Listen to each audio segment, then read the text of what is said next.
అధిక బరువు అనేక సమస్యలకు కారణం. సాహితీ యోగా ఆన్లైన్ క్లాసులో జాయిన్ అవ్వండి. సినిమా రంగాన్నే నమ్ముకొని అందులోనే తన బతుకుబాటాను చూసుకున్న పావలా శ్యామల వృద్ధాప్యంలో ఎవరు చూసుకునేవారు లేక అనాథయ్యారు. ఓ అనాథాశ్రమంలో చేరారు. తన కష్టాలను, అనారోగ్య పరిస్థితులను చెప్పుకుంటూ సాయం చేయాలంటూ చేతులు చాచారు. ఆ అభ్యర్థనను గమనించిన పూరి జగన్నాథ్ కుమారుడు ఆకాష్ చలించిపోయాడు. పావలా శ్యామల ఉంటున్న అనాథాశ్రమానికి చేరుకొని ఆ అభాగ్యురాలికి ₹1,00,000 నగదు అందజేశాడు. ఇంత చిన్న వయసులోనే ఇంత పెద్ద మనసును ప్రదర్శించిన ఆకాష్ పూరిని నువ్వు నీ కుటుంబం చల్లగా ఉండాలయ్యా అంటూ ఆ పెద్దావిడ మనసారా దీవించారు.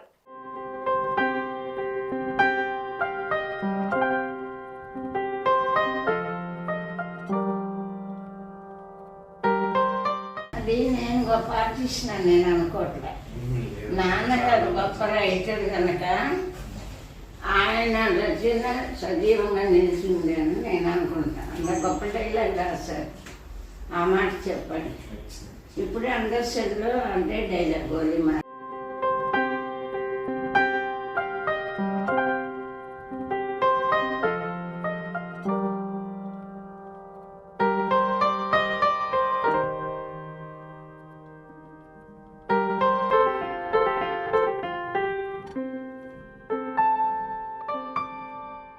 ఎంతో గొప్ప డబ్బులు ఎవరైనా సంపాదిస్తారు కానీ మనిషి మనసున్న వాళ్ళని సంపాదించలేదు. మీరు ఎంతో పుణ్యవంతులమ్మా. మీరు భగవంతుడు మిమ్మల్ని చల్లగా చూడాలి.